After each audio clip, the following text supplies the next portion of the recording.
வெள்ளை விநாயகர் கோயில் முதல் மலையோட கடைசியில் இருக்குது. செகண்ட் மலைக்கு போகிற வழி கடைகள்லாம் ஓப்பன் ஆயிடுச்சு.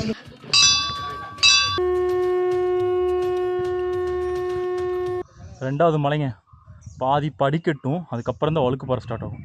மலை பாதை தான், மலை ரெண்டு பக்கம் மரம் மூடி இருக்கும். ஓரளவுக்கு பகலில் ஏறவங்களுக்கு பார்த்தீங்கன்னா நிழலாக இருக்கும். 4-5 போயிட்டோம்னா ஓப்பன் வராண்டா, சூடு கொளுத்தி எரிஞ்சிடும். நைட்டில் ஏறினதுக்கும் டேயில் இருக்கிற எக்ஸ்பீரியன்ஸ் பார்த்தீங்கன்னா நைட்டே பரவாயில்லன்னு தோணுச்சு. வழுக்கு பாறை வந்தாச்சுங்க. ஒரே பெரிய பாறை, அதை வந்து செதுக்கி படிக்கட்டுகள் அமைச்சிருப்பாங்க.